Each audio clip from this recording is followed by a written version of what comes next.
watching The End Zone, sponsored by Lucky Star Casino. And welcome to another edition of The End Zone. I am Colby Daniels. Last night, Game 1 of the NBA Finals resulted in heartbreak for the Oklahoma City Thunder, and we'll get ready for Game 2 at the Paycom Center on Sunday night. Our guest this week is former Thunder player for 2 seasons, 14-year NBA veteran, one of my favorite all-time North Carolina Tar Heels. He is Raymond Felton, also host of the To the Baja podcast.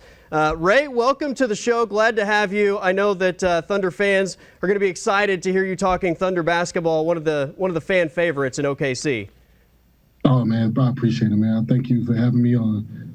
And I love OKC, man. I miss that city. It's been a fun playoff ride, and obviously it's been pretty up and down, right? I mean, they sweep the first series, they lose to Denver with the crazy Game 1 collapse, and that thing goes 7, and then you have the 5-game series against Minnesota, losing Game 3 in blowout fashion, but then bouncing back in a big way. I mean, it wouldn't be Thunder basketball, I guess, unless you faced a little adversity to start this NBA Finals, right? Yeah. When you put it into that perspective, I totally agree. But that was a heartbreaker last night. That was a tough loss. But like you said before, man, the Thunder, they always bounce back. You know, they are they're a team that really deals with adversity very well. So, this one game don't bother me at all. Well, let's jump into Game 1 and kind of recap what happened last night. And I want to get your perspective on some of the good and some of the bad. I guess if we're going to start with the good, it's got to be on the defensive side, right? I mean, they forced 25 turnovers last night. You had texted me a couple days ago about like what are the keys, and you mentioned pressuring the ball. I thought they did a terrific job on Tyrese Halliburton and Pascal Siakam in terms of four-quarter defense. But they gave up a lot of three-pointers. Defensively, what did you like and not like about last night? Defensively, I loved everything they did last night. I just didn't like in the last 3-4 minutes they kind of relaxed a little bit. And a team like Indiana, they're going to keep fighting. They've been doing it all playoffs. They're never out of a game. I don't care if they're down 10 points and there's two minutes left in the game. They're not out of the game because they're going to keep fighting. They're going to keep coming. And with them having the type of offensive explosion team that they have, they got a lot of guys that can score the ball. They got a lot of guys that can shoot the three. So they're never really out of a game. So you have to really take them totally out of the game the entire game. So I think we just got a little relaxed those last 3 minutes defensively. Giving up some threes, giving up some shots that we wasn't doing early in the game. And I think that's really what happened. And I think once they go back and watch the film and look at that and see that, they kind of relaxed a little bit in those last 3-4 minutes, they'll clean that up. Before I ask about the offense, one other defensive question. There were so many threes hit by Indiana in the fourth quarter, especially from Obi Toppin. I think Nembhard had a couple. Nesmith hit a couple. Was that just great shot making, or did you think the Thunder could have done a better job on maybe closing out on the shooters? I mean, those guys wasn't getting those shots early in the game, and I think Miles Turner, he hit 2. It was just little things like that we could have just took the lead from 10 to 15 or maybe 20, and they was getting those 3-pointers that was kind of keeping them in the game just a little bit. And then it started hurting us because then we weren't making shots coming down, and they was coming down, they was making shots. So, I mean, like I said, I think they just need to just continue to just be more aggressive, run those guys off the 3-point line, make those guys be drivers and make them play within the mid-range, which I don't think they're great at. They're capable, don't get me wrong, but they rather shoot threes. They rather get in the paint and kick out the threes. That's what Indiana is really good at. All right, I've got to ask you about the offense. I mean, SGA gets it going, 38 points last night. Lou Dort was 5 for 8 from downtown, hit some timely threes. But in terms of the overall offensive execution, it was very inconsistent. I mean, they really looked like a team that hadn't played in a week and never really were sharp on the offensive side of things. And that was definitely glaring, Ray, I thought, in the third and fourth quarters. Yeah, no question. You can tell some guys was out of sync. You can tell they haven't been on the court in a while. But that's why it's a 7-game series, and I think they'll clean that up Game 2 and moving on forward. But I would definitely like to see Check and J-Dub and those guys, get into the offense a little bit more, and them being a more of a flow offense, than what I've been seeing more of all year. They're really that pick and pop, that pick and roll with Hurstein, him getting in there, shooting that floater. They're dangerous when they got a whole bunch of guys within 10 points. SGA, obviously, he's going to get his 30 or more almost every game. But when you get the rest of those guys averaging around, J-Dub going to get around about 20, Check get around about 15 to 18, everybody else kind of getting double figures. That's when they really are dangerous because the offense is clicking, everybody's touching the ball. And I think we'll see more of that game two. It was kind of shocking on the offensive side of things to see how many turnovers they created, but how many times they then didn't capitalize on those turnovers. I mean, you look at getting 25 turnover opportunities and only converting 11 points out of those. That's pretty, I think, concerning in a one-game picture. I'm sure that will be corrected going forward, but I mean, that's where they really live is turning those turnovers and those fast break opportunities into points. No question. I think that's going to be a big point of emphasis, for them to capitalize on turnovers and get more points off turnovers. But you got to give it flowers, and you got to give the flowers to Indiana. Indiana is also not only a top offensive team, but they also a pretty good defensive team as well too. So they did a really good job when they did make turnovers of hustling back and understanding the moment. So you got to give the hat off to them too for what they did in those situations. But definitely though, the Thunder really got to capitalize on those turnovers and really get more points off those turnovers, which is what they're really good at, what they've done all year. So I think they'll clean it up though. Do you think any sloppiness at all is just attributed to the fact that it's a giant stage like the NBA Finals, or do you think that's just maybe media fodder? No question. It's the first game, first finals, for those guys. Those guys are young, and it's a different type of game. It's a different level of basketball, and it's a level of importance. That you're doing a lot of thinking. You don't want to make no mistakes. You want to do whatever you can to try to win this championship. That's the ultimate goal. So, it was a little nervousness this first game, and I think they got that out the way. They got that stage. They got that crowd. They got that feeling of that atmosphere out the way. And I think, they're going to be fine from here. To me, in my opinion, I still got the Thunder winning in 6. All right. I think Thunder fans are going to be very happy to hear that. All right, we have some fun questions coming up for Ray, but we're going to talk Game 2 adjustments on the other side of the break. That is Ray Felton. I am Colby Daniels. We're back in a moment here on The End Zone.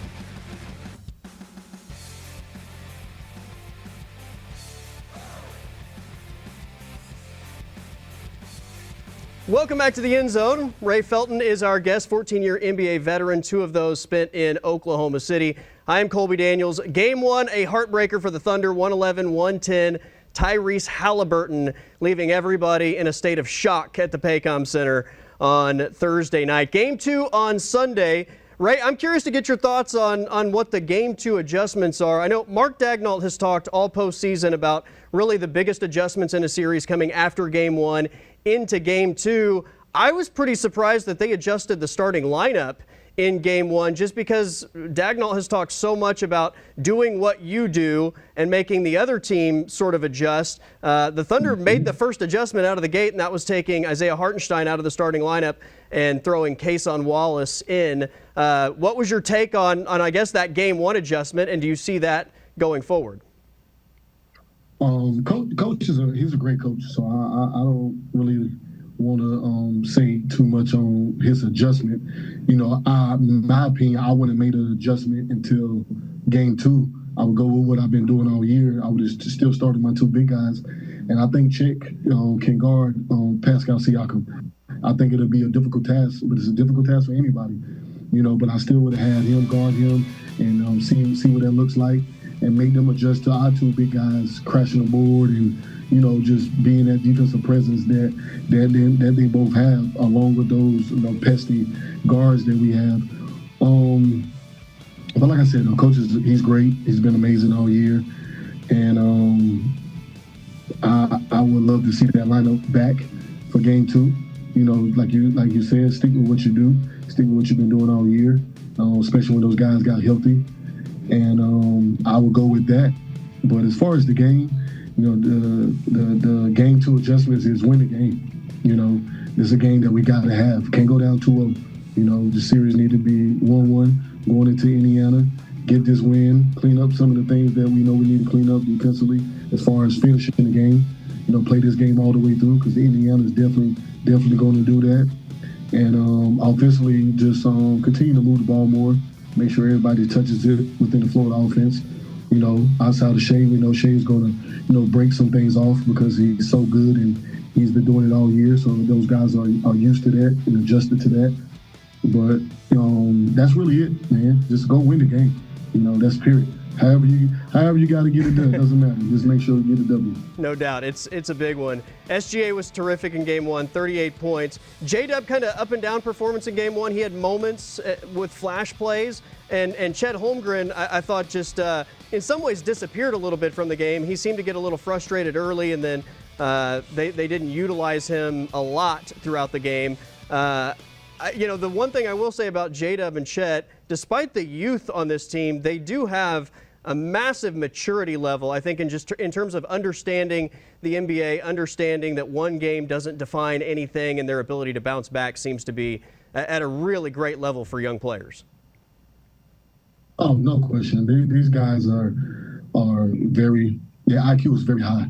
And that's what makes them so good. Even though they are young, it doesn't really mean anything because they understand the game, they understand how to win, and they understand, the importance of each and every point of the season. And yes, they're definitely going to bounce back.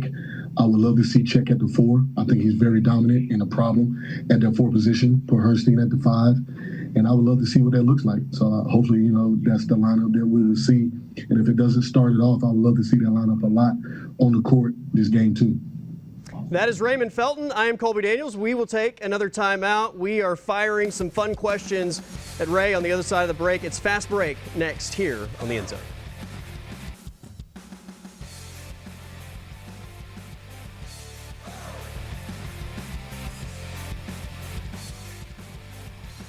And welcome back to the End Zone. I am Colby Daniels. Ray Felton is our guest this week, former Thunder player, spent 2 years in OKC, 14-year NBA veteran.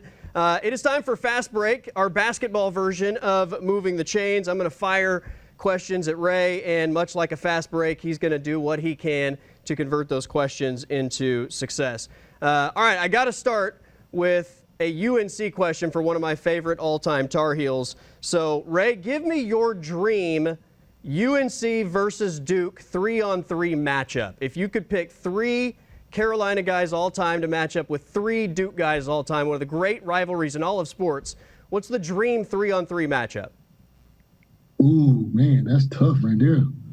That's tough. I would go with MJ, Vince Carter, and James Worthy. Okay. Go against man. Let's go against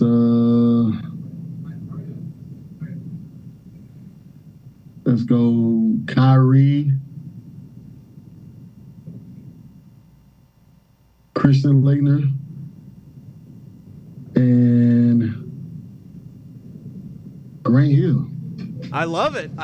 That would be a fun 3-on-3 matchup. I think Carolina's sweeping the series, though. Maybe I'm a little biased. 100%. Carolina's absolutely sweeping that series, but it would be a lot of fun to watch. All right, you spent 2 years in OKC. What was your favorite memory in terms of being a part of the Thunder? Man, just the fans. I think the fans was amazing. Just how they would greet you before you took off on the plane. They'll go on the road, and then no matter what time we came in at night, man, it was fans out there greeting us to welcome us back into the city for us to go home. I've never seen that before in my entire career. So to see that, to see how much they love us as players, and just how much they love their Thunder basketball, I think the biggest thing is the fans, man. I love the fans. In terms of Thunder basketball, I mean, they haven't been around forever. It's a pretty short history overall in terms of just their time in OKC, but 3 different MVPs, countless All-Stars, multiple future Hall of Famers along the way. What is your all-time Thunder starting 5 if you had to put a group of 5 on the floor? Ooh, the Thunder starting 5? Thunder all-time starting 5. Ooh, man, all-time starting 5. Ooh, wee. All right, I'm gonna go with Russ at the 1. I'm gonna go with Shea at the 2. I'm gonna go with James Harden at the 3. I'm gonna go with KD at the 4, and give me my big fella, man, Steven Adams at the 5. All right, I love it.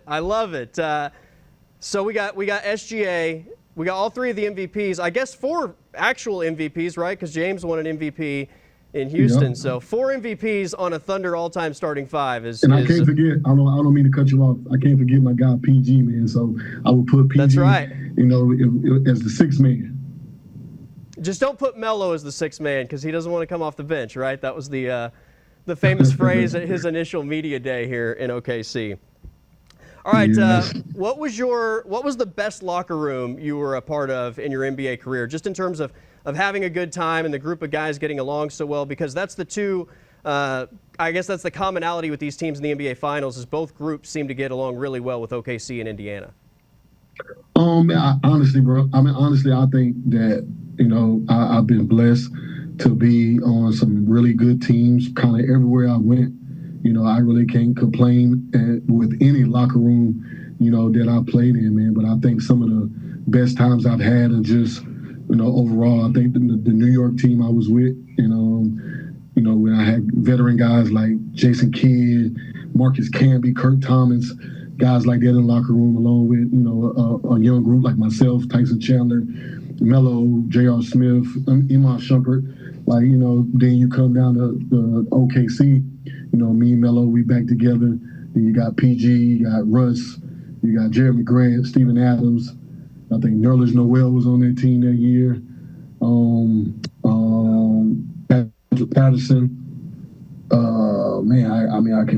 The list goes on. I know I'm missing some guys. The team was deep. That was a good locker room. And then Dallas was a good locker room with Dirk, Monte Ellis, Wesley Matthews.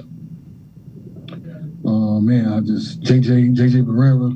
That list can go on, man, on different teams, that I've been on, man. But I will say the Thunder locker room with that team, just the camaraderie we had, how cool and how much we hung out, even outside of basketball, kind of kept us tight and together, even to this day. All right, really quickly before we break, what is your go-to food or fun place that you miss in Oklahoma? Mahogany. Oh, there it is. Mahogany, 100%. My man. I miss that place. Yes, sir. That's my favorite steak of all time at Mahogany. And there's a couple other things. I could probably go on about the menu, but we got to get to a break. All right, we are wrapping things up with Raymond Felton. The 2012 Thunder or the 2025 Thunder? That's been a popular topic of conversation the last few weeks throughout this playoff run. We'll get Raymond Felton's thoughts on that as we wrap up the End Zone next.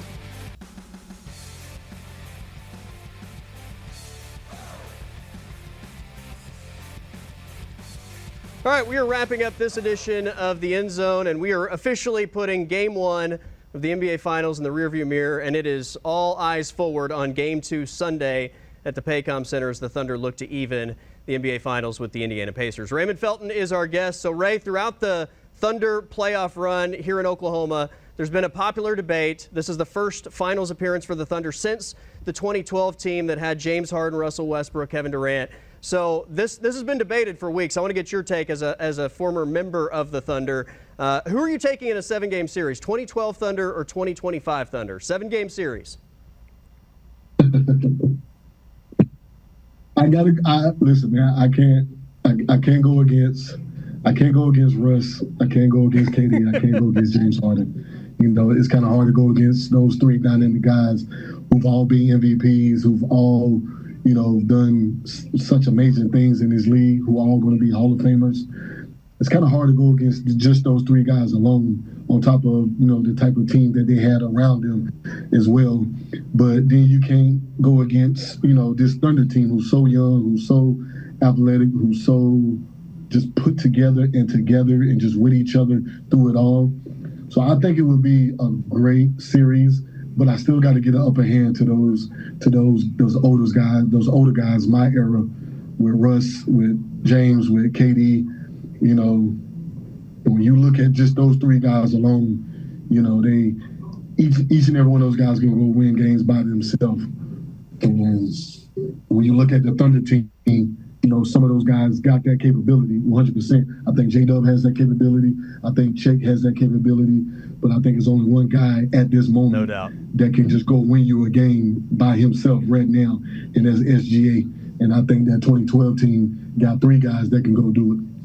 It's a fun debate, Ray. We appreciate it. We got to run. Let's do it again soon, and we'll be in contact about Game 2 coming up on Sunday.